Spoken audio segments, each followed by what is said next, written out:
Bonnie McKinnon, Public Information Officer with the Winnipeg Police Service. Today we have one matter to release on. It's the update in a homicide investigation. And presenting today is Sergeant Wade McDonald from the Homicide Unit, WADEMCDONALD. Thank you.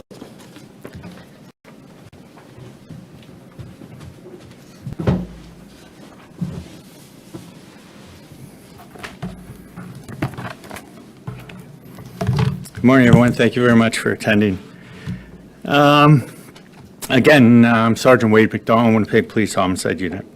On April 15, 2023, Winnipeg Police Service Homicide Unit began an investigation when an unidentified female partial remains were discovered along the South Point Douglas neighborhood riverbank.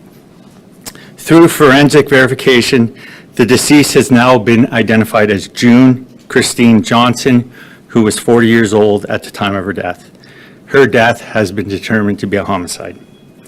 Over the course of the investigation, the homicide unit received many tips regarding the potential identity of the deceased.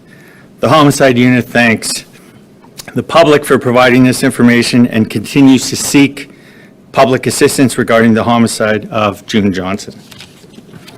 Since the discovery of June Johnson on April 15, 2023, homicide investigators and forensic investigators have worked tirelessly to establish an investigative timeline and to identify the person or persons responsible for June's death. In the last month, homicide investigators have confirmed that June Johnson was last seen in February 2023 in the downtown area.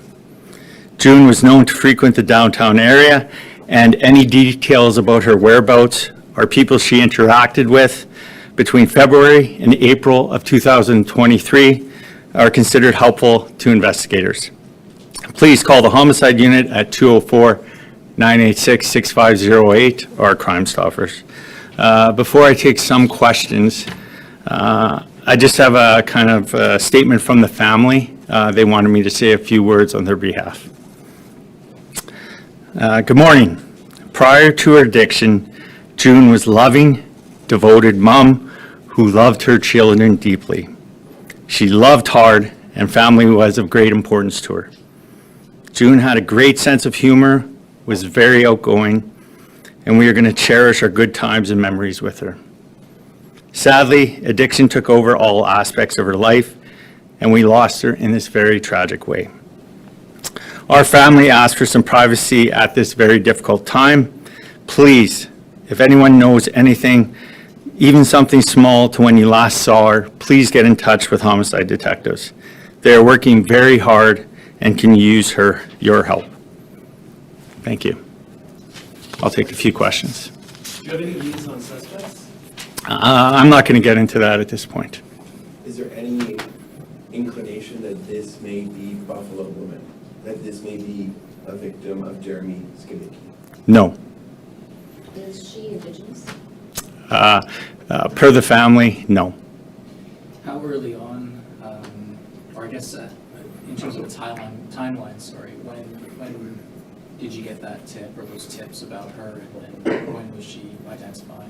So on April 17th of this year, or about a month ago, we had the press conference seeking her identity.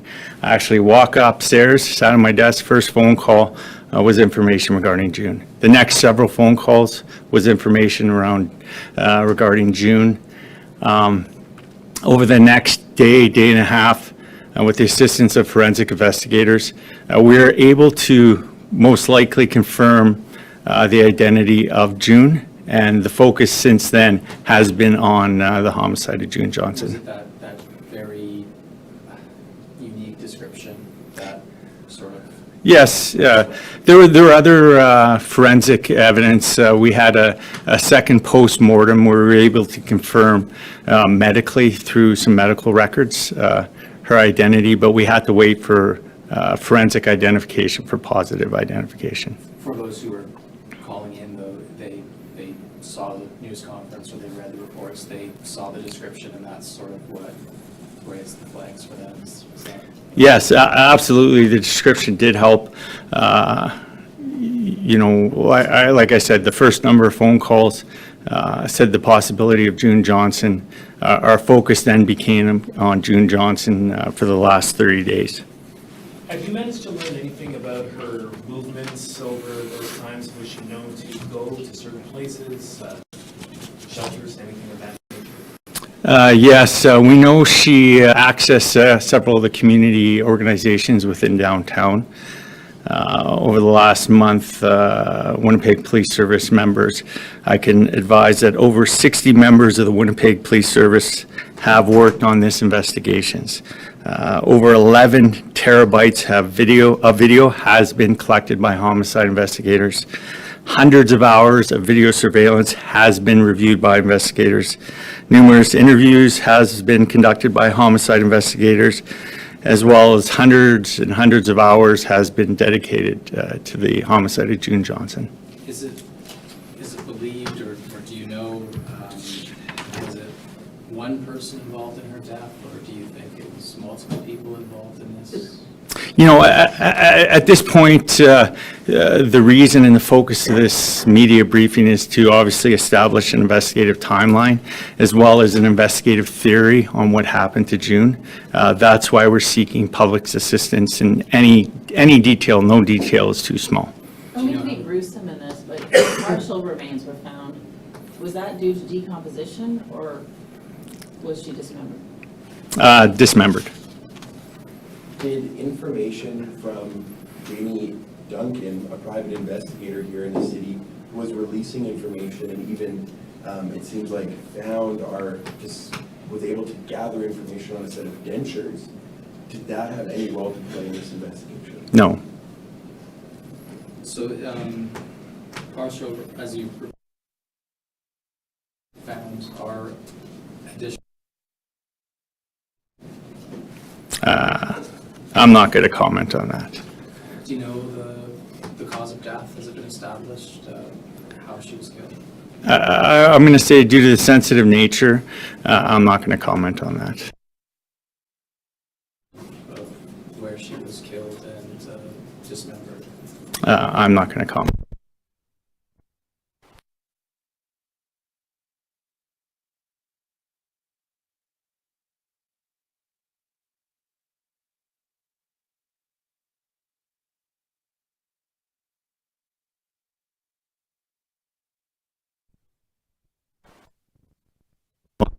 Salvation Army Main Street project. We know that she frequented and used those resources. Do you know, again, in terms of the timeline, so she was found April 15th. How many days before that do you know when she was killed? No. Well, what I can say on that is that's kind of why we're here today, to establish that investigative timeline.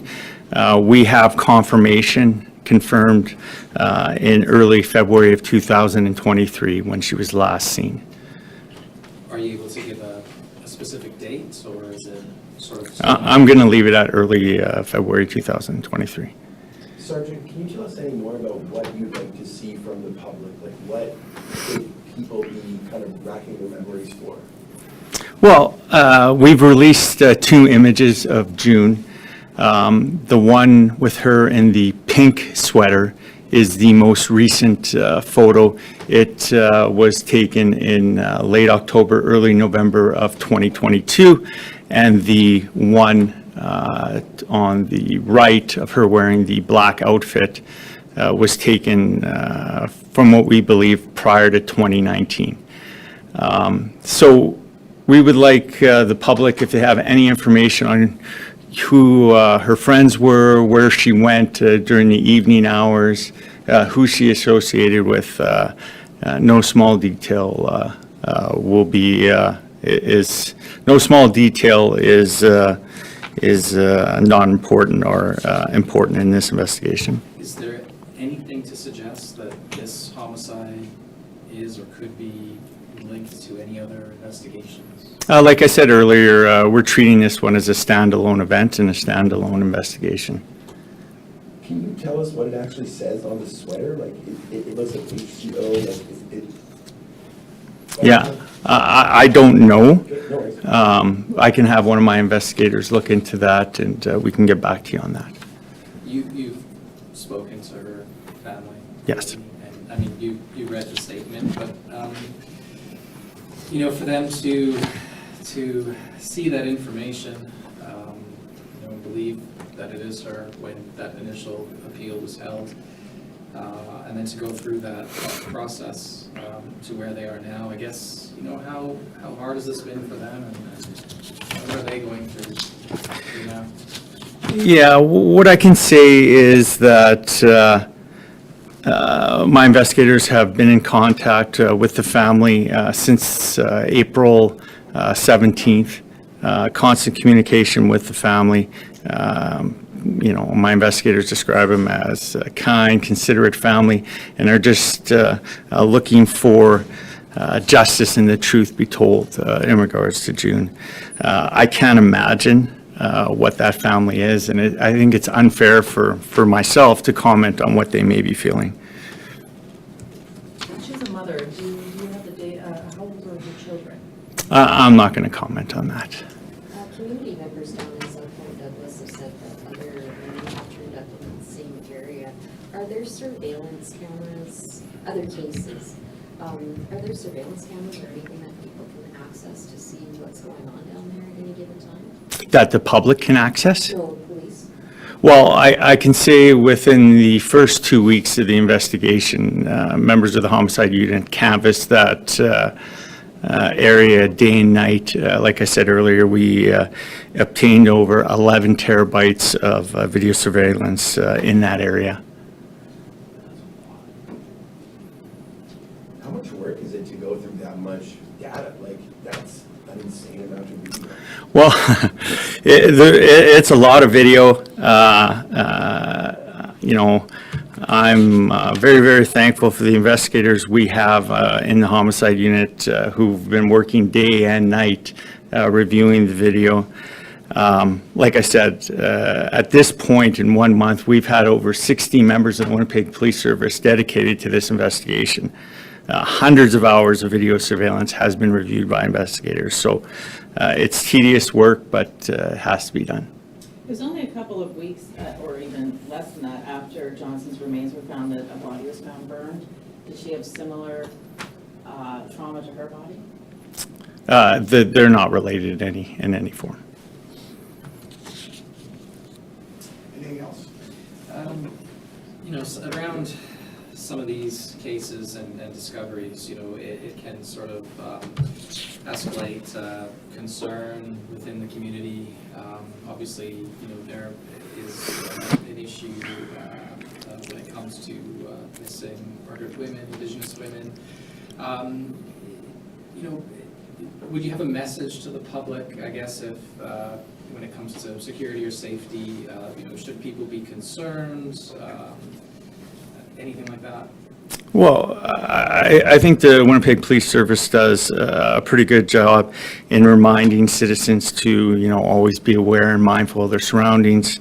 You know, let people know where they are if possible, and keep in contact with friends and family. Any final questions? Thank you very much. Thank you. Thank you.